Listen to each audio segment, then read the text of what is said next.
Hello new butterflies, कैसे हो तुम लोग? आई होप अच्छे होंगे। तो सीधे आते हैं अपनी स्टोरी पे। प्रीवियस पार्ट में आपने देखा था, इधर जो ईवा थी उसने किस किया था ईशानी को। और ईवा की किस बहुत ज़्यादा हार्ड और रफली थी। इधर जो ईवा और ईशानी होते हैं वो किस करके ही सो जाते हैं बेड पर। उन्हीं हल्दी के कपड़ों में ही ये लोग सो जाते हैं। दूसरी तरफ चिंकी, इसने स्टेज पे ऐसी तबाही मचा रखी थी। लगातार 1 घंटे से डांस किए जा रही थी। पैर रुक ही नहीं रहे थे चिंकी के। कभी वो सॉन्ग बजाओ, कभी ये सॉन्ग बजाओ। ये एक ऐसी अकेली लड़की थी जो स्टेज पे बिन ब्रेक नाच रही थी। ऐसा लग रहा था उस ज़माने की नागिन रही होगी। ऐसा लग रहा है सपेरा बीन बजा रहा है और चिंकी डांस कर रही है। और उसी के साथ वही लड़का जिसके मुँह पे चिंकी के बाल लगे थे, और वो लड़का चिंकी पे फ़िदा था। वो लड़का भी क्या नागिन डांस करके स्टेज पे डांस कर रहा था। आई मीन लेट कर वो लड़का चिंकी के साइड डांस कर रहा था। इधर जो लारा होती है वो सब देख रही थी, और वो आती है चिंकी के पास और कहती है, चिंकी बेटा बस करो, कितना डांस करोगी? अंगद, ज़रा इस चिंकी को रोको आके, वरना शाम को युवा को परेशान करेगी। पूरे मोहल्ले में कहीं भी शादी हो, इसको नाचने पहुंच जाना होता है। अंगद, इसको पकड़ो पहले। इधर जो अंगद होता है वो आता है और चिंकी को उठा लेता है सीधे गोद में। वो कहता है, अरे मेरी माता, कहीं तो शांत बैठ जाया करो। एक नागिन और एक तुम, बीन बजी नहीं की चालू, और तुम्हारा है म्यूजिक बजा नहीं की तुम चालू। हाँ, चलो आराम से बैठो। चलो कहीं पैर में मोच वो चली गई तो तुम्हें स्कूल न जाने का बहाना मिल जाएगा। वैसे आज तुमने नहाया था कि नहीं, कि ये ऐसे ही सिर्फ तैयार होकर आ गई? पानी की तरफ देखा था और सीधे बाथरूम से बाहर। चिंकी कहती, ऐसी बात नहीं है भैया, देखो आज मैंने ना नहाया था, अब मैं ना डेली नहाती हूँ। लारा कहती है, अच्छा। वैसे तो होता था कि तुम पानी को देख के ही उस पर थोड़ी सी 3 बूंद लेती थी और पूरे बॉडी पे लगा लेती थी। चलो कोई ना, आ गई हो तो एकदम सुधरी तो हो यहाँ पे। अंकल, इसको ले जाकर चेयर पे बिठाते हैं, वरना फिर से भी नाचना स्टार्ट कर देगी। इधर जो लारा अंकल होते हैं वो चिंकी को एक चेयर पे बिठाते हैं, और ये तीनों लोग बात कर रहे थे एक दूसरे से। दूसरी तरफ नंदिनी अपनी दवाइयों को लेकर खड़ी हुई थी। इधर जो नंदिनी है वो दवाइयों की बोतल को खोलती है, उसमें से कुछ गोलियां निकालती हैं, और वो खाने के बजाय वो उन गोलियों को डस्टबिन में डाल देती हैं। इधर दादी नंदिनी को डस्टबिन में गोलियां डालते हुए देख लेती हैं और कहती हैं, ये क्या कर रही हो नंदिनी? इधर नंदिनी कहती है, मम्मी जी, आप तो जानती हैं फिर भी अनजान बन रही हैं कि मुझे हार्ट अटैक वगैरह कुछ नहीं आया था। अब आज की दवाई तो खानी पड़ेगी, इसीलिए मैं डस्टबिन को खिला रही हूँ, कहीं आयशा को कुछ पता न चल जाए। इधर जो दादी और नंदिनी होते हैं वो एक दूसरे की तरफ देख कर मुस्कुराते हैं। इधर जो दादी होती है वो दरवाज़ा बंद करती हैं, और अब आती है नंदिनी के पास और कहती हैं, वैसे सही टाइम पर दाव खेला था तुमने नंदिनी, वरना उस दिन आयशा मना करके भाग ही जाती यहाँ से। पर तुमने अपना दाव खेल कर बहुत अच्छा काम किया। और जल्द ही मैंने उस डॉक्टर को भी फ़ोन करके बता दिया कि मैं जानती थी ईशानी फैमिली डॉक्टर को ही बुलाएगी। उसको भी पैसे खिलाकर बता दिया कि बता देना हार्ट अटैक आया है, सब अच्छे से निपट जाएगा। मैं जानती थी आयशा वैसे भाग जाती या कुछ ज़रूर करती। नंदिनी कहती है, नहीं मम्मी जी, वो भागती तो नहीं, पर ऐसा होता कि जितने लोग बिजनेस के लोग आते हैं वो इतना इसका उदास चेहरा देखकर, और कुछ नौटंकी ये करती है आयशा। ऊपर से वो ईवा ईवा ईवा भी हमारे लिए प्रॉब्लम बन सकती थी, इसीलिए मैं नहीं खेला। दादी कहती है, तुम सही कह रही हो। अब हमें आयशा के लिए हर चीज़ को मनाने की ज़रूरत नहीं पड़ेगी कि हल्दी है, मेहंदी है, तुम तैयार हो। अब वो जानती है कि तुम्हारी तबीयत ख़राब है, अगर कुछ भी किया तो तुम्हारी जान खतरे में हो सकती है, इसलिए वो तुरंत तैयार हो जाएगी। इधर जो इतना कहकर होती दादी थोड़ा मुस्कुराती हैं और कहती हैं, वैसे ईवा बहू भी अपनी जगह सही है।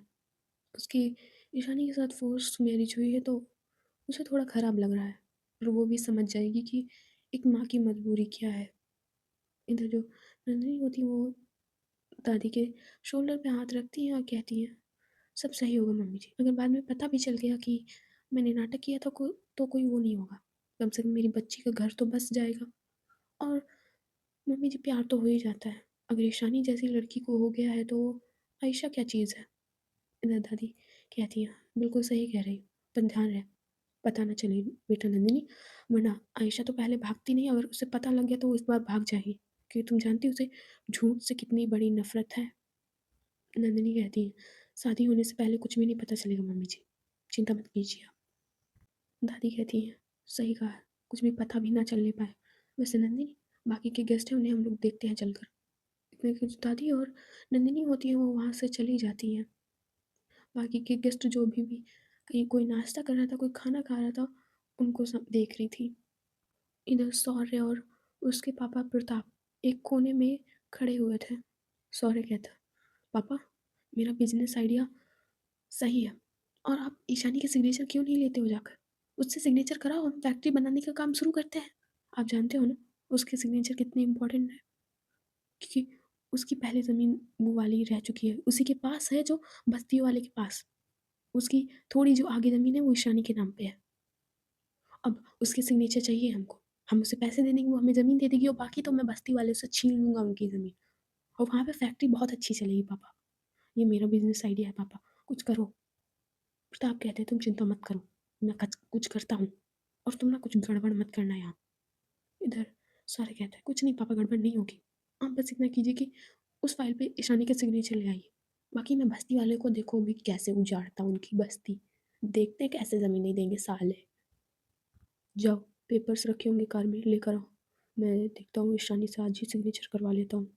बाकी के पैसे उसके अकाउंट में ट्रांसफ़र कर देंगे, पर मुझे नहीं लगता वो मानेगी। अरे पापा, आप कोशिश करो ना, मान जाएगी वो। और एक सिग्नेचर की तो बात है, आप उसे रुपए देना और वो मुझे ज़मीन देगी। फिर प्रताप कहते, उसके पास रुपयों की कमी है क्या? पागल हो थोड़े। और अगर ईशानी मान भी गई कैसे भी, तो मान ही मानेगी। सॉरी कहते, आप कोशिश तो कीजिए पापा। अगर नहीं दिया ना इसने तो इसको मैं मरवा दूंगा। प्रताप थोड़ा सा, वो होता है ना कि औकात ही नहीं मारने की। अगर उसे पता चल गया ना, तो इस बार तो जान से जाएगा। इससे अच्छा शांति से बैठा रहे, जब तक हमारे हाथ में पूरी तरह से पावर नहीं आ जाती है।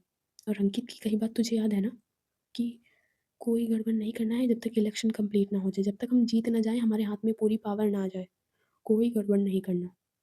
शौर्य कहता है, जी पापा। इतना कहकर जो ये लोग होते हैं, वो अपने बिजनेस और आने वाले इलेक्शन के बारे में एक कॉर्नर में ही बातें करने लगते हैं। दूसरी तरफ जो लारा और अंगद होते हैं और चिंकी, वो जाते हैं दादी के पास। इधर लारा कहती है, दादी जी, मैंने नाश्ता और खाना सब कर लिया, मैं जा रही हूँ। इतना कि जो लारा होती है वो झुकती है दादी के और पैर छूकर प्रणाम करती है। इधर जो दादी होती है वो आशीर्वाद देती हैं और कहती हैं, दूध तो नहाओ, फूतो फलो, बेटा जल्दी तुम एक पुत्र को जन्म दो। इधर अंगद कहता है, दादी जी ऐसी बात नहीं है, मुझे बेटी भी चाहिए। इधर दादी कहती है, पर पहली बार में पुत्र सही रहता है बेटा, आगे का फिर सहारा हो जाता है। इधर अंगद कहता है, नहीं दादी, मुझे तो बस बेटी चाहिए, मेरी बीवी जैसी। इधर जो नंदिनी होती है वो मुस्कुराती है और अंगद के सिर पे हाथ रखती है और कहती है, अब बेटी होगी तो और भी अच्छी बात है, घर में एक लक्ष्मी आएगी। वैसे बेटा, तुम्हें काम करने की क्या ज़रूरत है? लारा कहती है, आंटी जी, वो मम्मी के भी कैंसर के इलाज में बहुत सारे पैसे जाते हैं, और मेरे बेबी के फ्यूचर के लिए, ब्राइट फ्यूचर के लिए मुझे भी जॉब करना पड़ेगा, और घर पे काहे क्यों ही मैं बैठी रही हूँ, बोर हो जाती हूँ बैठे बैठे, इसलिए पहले भी मैं जॉब करती थी और अब भी करती, तो अच्छा लगता है, टाइम पास हो जाता है मेरा। दादी कहती, बहुत अच्छी बात है। वैसे मैं कह रही थी, तो अगर रुकना चाहो तो रुक जाओ यहाँ। लारा कहती है, नहीं दादी जी, ये आपका बड़प्पन है, पर मम्मी घर पे अकेली हैं और उनकी तबीयत ज़्यादा से ज़्यादा ख़राब रहती है। ईशानी मैम के यहाँ काम करने लगी हूँ इसीलिए आ गई जल्दी में, वरना आ नहीं पाते हम लोग, और ज़्यादा 2 ही घंटे तो हुए आए। अब हमें जाना होगा दादी। दादी कहती है, ठीक है तुम जाओ, और चिंकी बेटा, बहुत डांस किया है तुमने, देखा था मैंने तुम्हें। इधर जो लारा अंगद होते हैं वो देखते हैं चिंकी की तरफ, और दादी को एक बार नमस्ते करके वहाँ से चले जाते हैं। दादी देखती है चिंकी की तरफ और कहती है, अब जाओगी, आराम कर लो जाकर। चिंकी कहती, अरे दादी देखो, आप तो हो गई हैं बूढ़ी, और नंदिनी आंटी आप तो अभी जवान हैं, और आपकी तो बेटी की शादी थी, देखते हैं मैं अपने मोहल्ले में देखती थी ना दादी, तो बहुत लोग डांस करते थे, उनके मम्मी चाचा बुआ फूफा सब लोग डांस करते थे, बट आपको डांस ही नहीं आता। मैंने सोचा था सब लोग यहाँ डांस करते हैं, बट हम वो छोटे छोटे पिड्डू पिड्डू से बच्चे ही नाच रहे थे वहाँ पे, आप लोगों में से कोई डांस करने नहीं आया। दादी कहते हैं, आएंगे आएंगे, तुम बेटा आराम कर लो जाकर। इधर चिंकी कहती है, हाँ, डैडी आप सही कह रहे हो। वैसे भी रात होने जा रही है। मैं खाना तो खाऊँगी नहीं, नाश्ता मैंने खा लिया है। 1 मिनट, ये मेरी बुआ जी जब देखो 1 घंटे से खाना खा रही हैं, उनका पेट नहीं भरा है। अब बताओ ये ऑटो में कैसे घुसेंगी? अभी देखो एक ऑटो बेचारा पंचर हो गया था। बेचारे अंगद भैया की बाइक भी पंचर हो गई। अब देखो। इतना कुछ और चिंकी होती वो जाती है बुआ जी के पास और बुआ जी की प्लेट को ले लेती है और कहती है, काहे खा के मोटी हो रही बुआ? अब थोड़ा-थोड़ा खाया करो। मैं तो कहूँगी ना आप जिम जाया करो। अब ईशानी जीजू के पास बहुत पैसा है। वो हम लोगों को एक जिम में जॉइन करवाएँगे। तो जो बुआ जी होती वो देख रही थी चिंकी की तरफ, क्योंकि सुबह से ये लड़की नहीं आई थी पास। अब बेचारी जब बुआ जी खाना खा रही थी तब वो आई थी। इधर बुआ जी कहती हैं, देखो हमका खा लेने दो, हमका अभी घर भी जाना है। इधर चिंकी कहती है, अरे! आपको कैसे घर जाना है? आप घर नहीं जा रहे हो। हम ईशानी जीजू से बात करेंगे और आपके लिए यहीं घर में कमरा एक दिलवा देंगे, सिर्फ़ आज के लिए। ज़्यादा दिन के जाने की ज़रूरत नहीं है, ठीक है? आज मत जाना, आज तो अंगद भैया और लाडा भैया भी चले गए, लाडा दीदी भी चली गई हैं, तो आपको और कौन ले जाएगा? ठीक है, अच्छा बुआ जी, मैं चलती हूँ, मुझे आराम भी करने जाना है। इतना जो चिंकी होती है वो प्लेट जो उसने पकड़ी होती है वो रख देती है साइड में ही और वहाँ से चली जाती है, क्योंकि उसके पैर बहुत दर्द हो रहे थे। इधर वो सीधे जाती है ईशानी और ईवा के कमरे की तरफ। दरवाज़ा खुला था रूम का, इसीलिए जो चिंकी होती है वो सीधे पहुँच जाती है इन दोनों के रूम पे। जो देखती है सामने तो ईशानी ने ईवा को हक कर रखा होता है बहुत प्यार से। एक पैर रखा होता है ईवा के ऊपर और एक हाथ। इधर जो चिंकी होती है वो बिना शोर मचाए वो चढ़ती है बेड पर और देखती है इन दोनों को। दोनों लोगों की आँखें खुली ही नहीं थी। इधर जो चिंकी होती है वो जो ईशानी का पैर था वो पकड़ती है।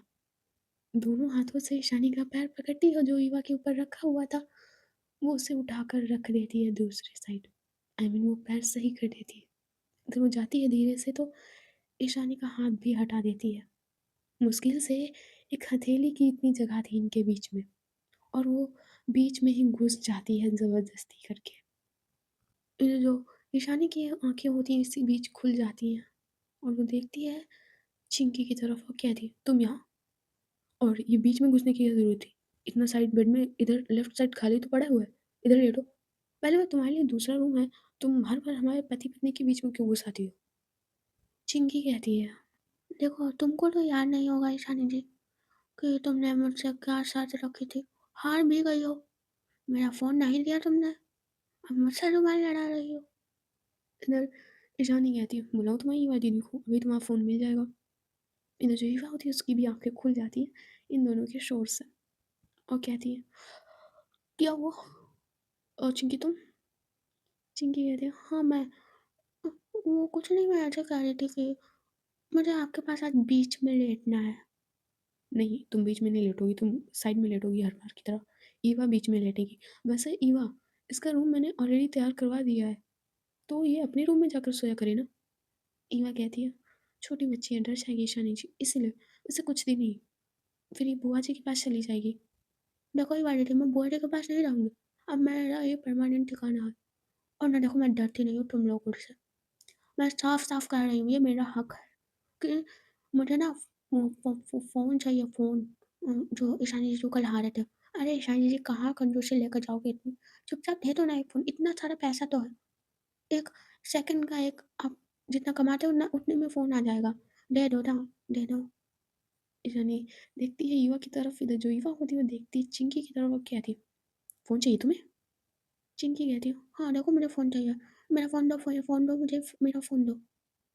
इधर जो ईवा होती है वो गुस्से में देखती है चिंकी की तरफ और कहती है, एज कितनी है तुम्हारी? 10 इयर्स की हुई हो और तुम्हें फ़ोन चाहिए? चिंकी कहती है, हाँ चाहिए मुझे, मुझे फ़ोन चाहिए। ईवा कहती है, फ़ोन चाहिए ना तुम्हें? अभी देती हूँ फ़ोन। तुम्हारा पता नहीं क्या हो गया, तुम्हारे लक्षण खराब होते जा रहे हैं चिंकी। पहले ऐसी नहीं थी, तुम्हें उस आर्यन से बात करनी होगी ना, रुको तुम। इतना के जो ईवा होती है वो उठती है, इधर ईशानी कहती है, ईवा ये कह रही है ना मैं फ़ोन दिला दूँगी, तुम ये मत समझना कि मैं अपने पैसे बचा रही हूँ। अरे मेरे लिए 1 सेकंड या 10 सेकंड की मेहनत होगी। ईवा रुको, मैं फ़ोन लाकर दूँगी इसे, तुम चिल्लाना मत। ईवा कहती है, "नहीं, मैं आप पे नहीं चिल्ला रही, बट ये 10 साल की है अभी, अब इसको फ़ोन चाहिए। मेरा फ़ोन देखती तो है 1-2 घंटे, अब इसको कितना फ़ोन चाहिए और टीवी भी देखती है घर पे। बिल्कुल इसकी नीयत नहीं सही है।" ईशानी जी, एक डंडी लेकर आई है, कहीं से भी एक वो वो फ्लावर पॉट से वो रोज़ की डंडी लेके आई है। उसमें काँटे नहीं, लेकर आई है।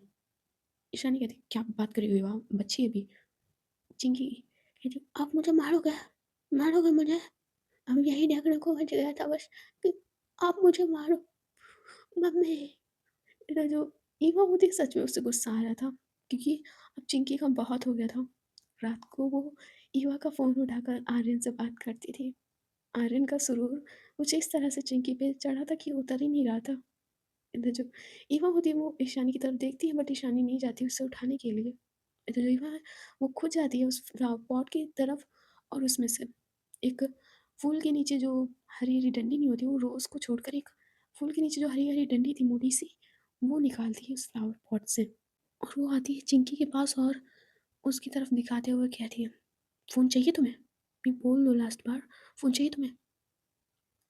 चिंकी है तो, "हाँ, चाहिए मुझे। मेरे को फ़ोन चाहिए, मेरे को फ़ोन चाहिए, मेरे को फ़ोन चाहिए। चाहिए मुझे फ़ोन वरना मैं खाना नहीं खाऊँगी 10-15 दिन तक और ना मुझे उस फ़ोन में फुल रिचार्ज चाहिए। और मैं ना आर्यन को पिक्स भेजूँगी जो आप आज मैंने क्लिक की है। मैं मुझे फ़ोन चाहिए, मैं खाना नहीं खाऊँगी, स्कूल भी नहीं जाऊँगी, मुझे फ़ोन चाहिए।" इधर जो हिमा होती है, उसका पारा 7वें आसमान पे। भले वो शानी से डरती हो, पर चिंकी उसकी छोटी सिस्टर थी और बड़ी बहन का रुतबा तो कुछ अलग ही होता है अपने छोटे भाई-बहनों से।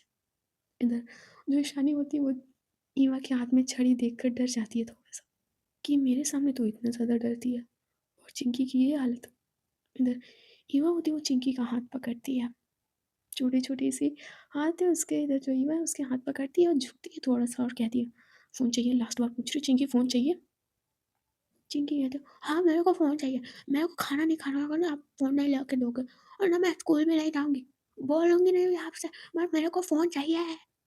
इधर जो ईवा ईवा उस छड़ी को मार देती है चिंकी के हाथ पे। इधर चिंकी फिर भी कहती है, जितना भी मार लो, मैं आर्यन से बात करूँगी और ना मैं उसी के पास चली जाऊँगी, मैं वहीं एडमिशन ले लूँगी जाके। ये सारी चीज़ें मना करो ना इनको। फिर जो ईवा है उसके हाथों पे मार रही थी। चिंकी का दिन पर दिन बदतमीज़ी बढ़ती जा रही थी। इधर जो चिंकी है उसकी आँखों से थोड़े से आँसू निकल रहे थे और ईवा को इस तरह से मारते हुए ईशानी के कदम भी आगे नहीं बढ़ रहे थे। इधर जो ईवा होती है वो उसने 3-4 छड़ी मारी थी चिंकी के, और बस वो रुक जाती है और वो देखती है चिंकी की तरफ, जिसकी आँखों में आँसू देखकर सच में ईवा की आँखों में भी आँसू आ जाते हैं। ईवा ने इतनी तेज़ चिंकी को नहीं मारा था, बट चिंकी रो कुछ ज़्यादा ही रही थी, पर फिर भी उसकी ज़िद नहीं टूटी थी और कहती है, "अरे! अगर आपसे सारी चीज़ों नहीं खर्च किया जा रहा है पैसा तो ऐसी शर्त ही क्यों लगाते हो? अरे! कह दो ना आपको पैसे खर्च नहीं करने। अरे! आप लोगों की अमीरों की यही प्रॉब्लम होती है अपनी ज़ुबान से मुकर जाना। मैंने कहा था मुझे फ़ोन चाहिए और ना मैं इस रूम से कहीं नहीं जाने वाली। मैं यहीं लेटूँगी हवा बीच में।" इतना कि जो चिंकी होती है वो सीधे सीधे बीच में ही लेट जाती है। इधर ईशानी कहती है, "कोई नहीं हुआ, छोटी बच्ची है अभी, ज़िद करता है बच्चा।" बट ऐसे थोड़ी ना करते हैं ज़िद ईशानी जी। आपने देखा इसकी ज़िद कितनी बढ़ गई। पहले इसने डायमंड रिंग ली, इतने सारे कपड़े लिए इसने। चलो कपड़ों का ठीक है पहन लेगी, बस वो डायमंड रिंग का, वो भी लड़कियों वाली नहीं ली उसने, लड़कों वाली ली। और जब हम दोनों लोग सो जाते हैं, कभी-कभी मेरी आँखें खुलती हैं तो ये फ़ोन पे मेरा फ़ोन उठा के आर्यन से बातें करती है और सुबह तक देखती हूँ तो चैट डिलीट मिलती है। ईशानी जी इसकी ज़्यादा एज नहीं है अभी, 10 साल की बच्ची है। ईशानी कहती है, "पर फिर भी युवा, अब आज के बच्चे कितने स्मार्ट हो गए हैं। अब इसलिए मैं कह रही थी इसको दूसरे रूम में लिटाएँगे। बाई चांस हमारे बीच कुछ ऐसी बातें होती हैं जो बच्चों को नहीं सुननी चाहिए, पर ये लड़की मानती ही नहीं है। चलो कोई नहीं, तुम भी आराम कर लो, कल संगीत है और मेहंदी भी है, काफ़ी ज़्यादा थक गई होगी।" तो जो ईवा है वो अपना हाँ में सिर हिलाती है। इधर जो ईशानी होती है वो चिंकी के पास लेट जाती है और इधर ईवा भी, इधर सब लोग सो जाते हैं घर में। आयशा भी सो चुकी थी, बट उसे ख्वाब में ही लारा दिखाई दे रही थी। आयशा का ये मन नहीं था कि इसे लारा चाहिए, पर वो लारा को अपने दिल से नहीं निकाल पा रही थी। लारा का कभी उसने हाथ भी नहीं पकड़ा था, पर वो था कि कभी-कभी देखने भर से ही इंसान को प्यार हो जाता है, और वही हाल आयशा का था। इधर खुशबू को तो आयशा का बार-बार वो हल्दी लगाना ही याद आ रहा था। पर खुशबू जो आज सौर्य और प्रताप अंकल आए थे, उसका भी उसे ध्यान था, और दोनों चीज़ें उसके दिमाग में चल रही थी। खुशबू भले प्यार में पागल हो, पर उसे ईशानी के लिए क्या फ़र्ज़ है उसके, उसको भी याद था। इसलिए जो खुशबू थी वो दोनों चीज़ों के बारे में सोच रही थी। इधर थोड़े टाइम बाद वो भी सो जाती है। पूरे घर में सभी लोग सो चुके थे। घर में एक सन्नाटा सा पसरा हुआ था। इधर आधी रात बीत जाती है, और इधर चिंकी बिस्तर पे अब करवटें बदलना स्टार्ट करती है। उसकी आंखों में आंसू अपने आप निकल आते हैं। इधर वो कहती, ओह मम्मी मेरे पैर दर्द हो रहे, मम्मी पैर दर्द हो रहे, ओ मम्मी। इधर जो ईवा की आंखें होती हैं चिंकी की इस आवाज़ से सुन के उसकी आंखें खुल जाती हैं। इधर जो ईवा है वो देखती है चिंकी की तरफ, वो कहती है, क्या हुआ चिंकी? चिंकी कहती है, कुछ नहीं, पैर बहुत दर्द हो रहे हैं। और डांस कर लो, कहा था इतना डांस नहीं करना है। फिर अब तो पैर दर्द होंगे ही। इधर चिंकी अपनी आंखें खोलते हुए देखती है थोड़ा सा ही ईवा की तरफ। धुंधला धुंधला सा चेहरा उसे दिखाई दे रहा था, और उसकी तरफ देखते हुए कहती है, अरे आपको सुनाना है या नहीं? कम से कम ताना मत दो ना, अगर कुछ करना नहीं है तो। बहुत तेज पैर दर्द हो रहे, बहुत तेज। इधर जो ईवा होती है वो कहती है, रुको, मैंने कहा था डांस करने की कोई जरूरत नहीं है, बट तुम्हें सुनना नहीं था। इतना का जो ईवा है वो बड़बड़ाते हुए उठती है और जाती है ड्रेसिंग टेबल की तरफ, और एक तेल उठा के लाती है, ऑयल उठा के लाती है, और वो बैठती है बेड पे, और दोनों पैर पकड़ती है चिंकी के। क्या कर रही हो ईवा दीदी, पैर क्यों पकड़े हुए हैं? चुप बैठो, गुस्सा तो इतनी आ रही है, एक थप्पड़ रख दो तुम्हारे फेस पे, इधर उधर गाल हो जाए तुम्हारा। कहा था इतना डांस करने की कोई जरूरत नहीं है। अरे आपको क्या पता, हम आयशा जी की शादी थी और घर में कोई डांस नहीं कर रहा था, तो किससे का मैंने कर लिया था। तो मुझे नहीं पता था कि मेरे पैर दर्द होंगे। वैसे आप मसाज कर रहे हो, काफ़ी अच्छा लग रहा है, करो। जब तक मैं देखो सोने की ट्राई करती हूँ, मुझे नींद नहीं आ रही है। इधर जो चिंकी होती है इतना कहकर अपनी आंखें बंद कर लेती है। इधर जो ईवा होती है वो बेचारी चिंकी के पैरों पे मसाज कर रही थी, ऊपर से उसका पेट भी दर्द हो रहा था। इधर ईशानी की आंखें खुल जाती हैं और कहती, क्या हुआ? तुम ये क्या कर रही हो? कुछ नहीं, वो चिंकी के पैरों पे तेल लगा रही थी, कह रही थी कि पैरों में बहुत तेज दर्द हो रहा है। तो तुम्हें क्या लगाने की जरूरत थी? किसी सर्वेंट को बुला लेते शाम को, वो लगा देती। नहीं, इतनी शाम को कहाँ किसको बुलाते, इसलिए मैंने लगा दिया है। ईरानी कहती, अच्छा ठीक है, अब तो लग गया ना इसके पैरों पे तेल? हाँ लग गया है। इधर जो ईशानी होती है जैसे सुनती है कि लग गया है, वो चिंकी को धीरे से पकड़ती है। इधर जो चिंकी को मसाज किया करने के कारण उसे नींद भी अच्छे से आ गई थी। इधर वो चिंकी को थोड़ा साइड में लिटा देती है और कहती है, अब बीच में लेटी है। वो चिंकी के पास मुझे अच्छे से नींद नहीं आती है, मुझे आपके पास ही लेटना है। आप भी ना ईशानी जी, अब सुबह उठेगी तो क्वेश्चन करेगी मुझसे कि किनारे क्यों लिटा दिया मुझे। नहीं करेगी क्वेश्चन, तो मैंने जितना कहा उतना करो, लेटो। वैसे भी ज़्यादा टाइम नहीं है, आधी रात से ज़्यादा टाइम हो गया, तो लेटो यार, अच्छा नहीं लगता। इधर जो ही होती हो वो लेट जाती है ईशानी के कहने पे।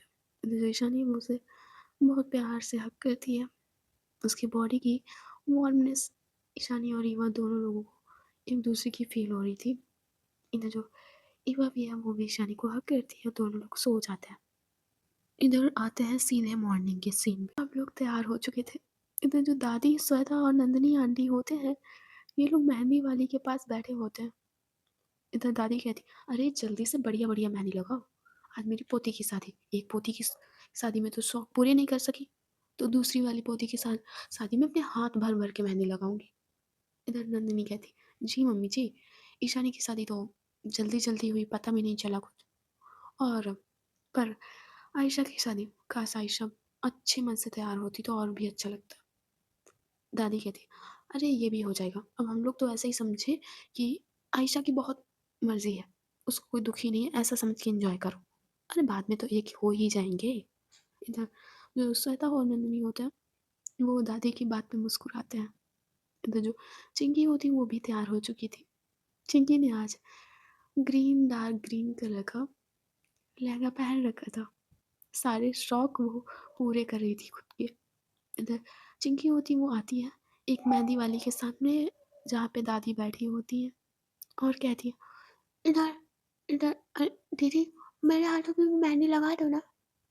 इधर मेहंदी वाली दीदी कहती है, अभी रुक जाइए, अभी दादी की लग रही है छोटी सी बच्ची, तो आपके बाद में लगा देंगे।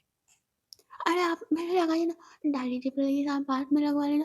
वैसे आप कहाँ मेहंदी लगवाओगे, आपकी तो एज हो गई है। और आपको कौन प्यार करने वाला है? किसका आप प्यार देखोगे हाथों में? मैंने सुना है ना दादी। अच्छा एक बात बताओ दादी, ये सच होता है अगर मेहंदी का कलर ज़्यादा आता है तो आपका पति बहुत प्यार करता है? इधर जो दादी श्वेता नंदिनी वो देखती है चिंकी की तरफ। इधर जो ईवा होती है ये बात सुन लेती है। ईवा ने green colour dark green colour की साड़ी पहन रखी थी जो उस पे एक अलग ही निखार दे रही थी। उसका गोरा बदन और उस पे ये हरी साड़ी, ऐसा लग रहा था कि अप्सरा उतर आई हो। उफ, ये उसकी आंखें, उसके होंठ और उसकी नेक और उसके बाल, मतलब कि अगर ऐसी लड़की हो तुम्हारे पास तो किस चीज़ की कमी है। इधर अपने बालों को थोड़ा सही करके हुए आती है ईवा चिंकी के पास और कहती है, लगता है तुम्हें शाम की मार याद नहीं है चिंकी, पहले दादी को लगा देना, तुम्हें कौन सी जल्दी पड़ी है। दादी आप लगवाइए, खुशबू नहीं दिखाई दे रही। दादी कहती, वो बेटा बस तैयार हो, उसके लिए मैंने अलग से मेहंदी बनवाई है, वो हाथों से पिसवाई थी मैंने उसके लिए, पत्तियों वाली। हम लोग पुराने ज़माने के हिसाब से लगाएंगे, हम खुशबू के हाथों से कोन से नहीं लगवाएंगे, हम उसके हाथों पे पत्तियाँ ही रखेंगे, देखते हैं कि कैसा निखार आता है उसके हाथों पे। ईवा कहती, पर दादी मैंने सुना है कि पत्ती वाली मेहंदी इतनी अच्छी नहीं होती है, जो लोग आप लोग लगा रहे हो वही से उससे मेहंदी रखवानी चाहिए। दादी कहती, बेटा इसमें केमिकल मिक्स होता है तो ये तो मेहंदी चढ़ेगी ही, पर मेरे दिमाग में कुछ अलग ही चल रहा था, इसलिए मैंने नेचुरल तरीके से मेहंदी को मंगाया और फिर पिसवाया है उससे। उसकी बात ही अलग होती है, और उसका अगर कलर चढ़ गया तो भविष्य में आयशा ज़रूर प्यार करेगी। और तुम्हारे और ईशानी के लिए भी मैंने वही मेहंदी मंगवाई है, देखे तो ईशानी सच में बदली है या अभी भी कोई ढोंग है। इतना कि जो दादी और नंदिनी और श्वेता वो भी मुस्कुराती हैं। जो ईवा होती है वो बस थोड़ा सा मुस्कुराती है और वहाँ से जाने लगती है। इधर चिंकी भी वो दीदी के पास बैठ जाती है। इधर रीवा जाती है एक साइड और लारा को कॉल करती है और कहती है, आ नहीं रही तुम आज, मैंने तुम्हें कितनी बार मैसेज किया था, आओगी नहीं आज। वो ईवा, मैं नहीं आ सकती, मम्मी की हेल्थ कुछ ज़्यादा ही ख़राब है, तो उनकी सेवा करने के लिए मुझे घर पे ही रहना होगा और उन्हें अकेला भी नहीं छोड़ सकती, अंगद तो ऑफिस गया है इसलिए। ईवा कहती, अच्छा कोई नहीं है, जब कल ऐसा शादी के टाइम ज़रूर आ जाना, आज नहीं तो कल ज़रूर आ जाना। लारा कहती, ठीक है, पर आ जाना मेरा पॉसिबल नहीं है, सॉरी उसके लिए, ईशानी मैम को भी बता देना, और ऑफिस का काम मैं घर से ही देख लूँगी। ईवा कहती, कोई बात नहीं, तुम टेंशन लेने की ज़रूरत नहीं है। इतना कहकर जो ईवा होती है फ़ोन कट कर देती है। दूसरी तरफ खुशबू और ईशानी खड़े होते हैं। खुशबू ने एक ग्रीन कलर का गाउन पहन रखा था, आई मीन आज मेहंदी है, फिर भी खुशबू ने गाउन पहन रखा था। गाउन काफ़ी ज़्यादा एक्सपेंसिव था क्योंकि ये दादी की चॉइस थी। इधर ईशानी कहती है, वो खुशबू, तुम कुछ कहने के लिए मुझे बुलाया था, क्या बात है। खुशबू कहती है, वो मैम बात ये है कि आपको तो पता है कि प्रताप अंकल और सौर्य और इधर वो अंकित एक साथ मिलकर इलेक्शन लड़ने वाले हैं। अगर ये लोग इलेक्शन जीत गए तो मैं वो वाली बस्ती 2-3 बस्तियाँ जो उसके आस-पास हैं वो चली जाएँगी, और ये लोग अगर ये सच में इलेक्शन में जीत गए तो मैम बहुत बड़ी मुसीबत आ जाएगी। इधर ईशानी कहती है, ऐसा कुछ नहीं होगा, ये लोग नहीं जीतेंगे, ये तुम मुझ पे छोड़ दो और थोड़ा ध्यान इन पे तुम रखना। इनके पीछे 2-3 जासूस लगवा दो, जो पल-पल की खबर हमें दें, ठीक है? और तुम टेंशन ना लो, तुम अपनी मेहंदी और संगीत को एन्जॉय करो, कल तुम्हारी शादी है, चलो। इतना कि जो ईशानी होती है वो खुशबू को बाहर लाती है। इधर जो ईवा होती है वो भी दूर से देखती है ईशानी को और इधर वो भी आ जाती है साथ में। इधर जो खुशबू होती है वो जाती है और वहीं पे बैठ जाती है। इधर जो एक मेहंदी वाली दीदी होती हैं वो खुशबू की एक साइड बैठती हैं और दूसरे दूसरे हाथ की तरफ। दो लोग खुशबू की को मेहंदी लगा रहे थे। बाकी के जो गेस्ट थे, आंटियाँ थीं, वो भी मेहंदी लगवा रही थी। काफ़ी ज़्यादा लोग मेहंदी लगाने के लिए आए थे। इधर ईशानी कहती है, "आपको नहीं लगवानी मेहंदी?" लगवानी है ना, पर मैं ही क्यों अकेले लगाऊँ? बताओ, मैं ही क्यों लगाऊँ अकेले? आप भी मेरे साथ लगवाएँगी? ईशानी कहती है, "नहीं, मुझे मेहंदी की स्मेल अच्छी नहीं लगती, पर मुझे अच्छी लगती है आपके हाथों पे। आप भी लगवाइए ना।" मुझे साफ-साफ मैं कहूँ ना, मुझे देखना है कि आप मुझसे कितना ज़्यादा प्यार करती हैं, वरना मेरे को शौक नहीं है। अच्छा, आपको ये देखना है कि मैं आपसे कितना प्यार करती हूँ, तो इसके लिए मेहंदी क्या ज़रूरत है? आपको आज तक पता नहीं चला कि मैं आपसे कितना प्यार करती हूँ? बट ईवा, आप तुम ना ऐसी गलती, कोई भी ऐसी गलती ना करना जो मैं बर्दाश्त ना कर पाऊँ। ईवा कहती है, नहीं मेरे से कोई गलती नहीं होगी, मैं ध्यान रखूँगी और ना आपसे भी कोई गलती ना हो। आप ना किसी और लड़की के मुँह से ना, आपके मुँह से किसी और लड़की की बात भी निकले ना, तो अच्छे से समझ आए और आप नहीं ऐसे मानेंगी ना। इतना का जो ईवा होती है वो ईशानी का हाथ पकड़ती है और बैठ जाती है मेहंदी वाले के पास और कहती है, ना मेरे लेफ्ट साइड पे ईशानी, यहाँ पे ईशानी का नाम, और ना 1 मिनट मैंने बता दिया, वरना मैं आपको ढूँढने के लिए कहती। ईशानी कहती, "अच्छा जी, पर ध्यान से देखिए मेहंदी कौन-सी है, पत्तियों वाली है, दादी की चॉइस। और अब तो मुझे डर लग रहा है, अगर बाई चांस कलर ना आया तो आपके हाथ पे?" ईवा कहती है, "तो क्या, मैं कुछ नहीं बोल सकती। वैसे भी आपका क्या भरोसा, आप मुझ पे बेल्ट उठा लें, अगर मैंने कुछ ज़्यादा बोल दिया तो?" ईशानी कहती, "एक बात को लेकर आपको बैठने की आदत है।" और ईवा कहती है, "अच्छा, मुझे बैठकर आदत है, अच्छा मैं लड़ नहीं रही, इधर इनके हाथ पे भी मेहंदी, और ना इनके हाथ पे ना ईवा लिखना चाहिए यहाँ पे।" इधर मेहंदी वाली कहती है, "जी ज़रूर।" इधर के जो वो मेहंदी वाली होती है वो इनके हाथों पे भी मेहंदी रखती है। इधर ईशानी का बिल्कुल मन नहीं था, पर ईवा के कहने पे वो भी मेहंदी रखवाती है। इधर जो आयशा थी वो सब देख रही थी। इधर दादी देखती हैं ऊपर आयशा की तरफ और कहती है, "आयशा बेटा नीचे आओ।" इधर जो आयशा होती है वो आ भी जाती है नीचे। इधर दादी कहती, "इधर बेटा मेरी हो गई है मेहंदी, अब आयशा की लगाओ।" चिंकी कहती, "अरे मेरी बारी थी दादी, मैं कब से वेट कर रही हूँ, आप इनको लगा रहे हो।" नंदिनी कहती, "बेटा मेरी हो गई है, एक काम करो, इधर तुम आयशा की लगा दो, और बेटा तुम चिंकी के ही लगा दो।" इधर जो वो लड़की होती है वो आयशा की मेहंदी रखने लगती है। इधर चिंकी कहती है धीरे से, "ये ना, यहाँ पे ना बीच में एक ए लिख देना, यहाँ पे, हाँ एकदम छोटा सा लिख देना, किसी को पता ना चले।" इधर मेहंदी वाली वो तो देख रही थी चिंकी की तरफ और कहती है, "ये ए नाम का है कौन वैसे?" चिंकी कहती है, "आपसे मतलब, जितना कहा गया ना उतना करो, ज़्यादा मत बोलो।" इधर जो मेहंदी वाली होती है, वो जो उसने धीरे से बोला था, वो कहती है, "अरे अभी तुम छोटी हो और मैं तुम्हारे बीच में ए कैसे लिख दूँ?" इधर ईवा, ईशानी सुन लेते हैं ए। सो गाइस आज की स्टोरी बस यहीं तक, देखते हैं नेक्स्ट पार्ट में क्या होता है। अगर स्टोरी अच्छी लगी तो लाइक एंड सब्सक्राइब कर देना। Okay bye bye, tata, see you, good night.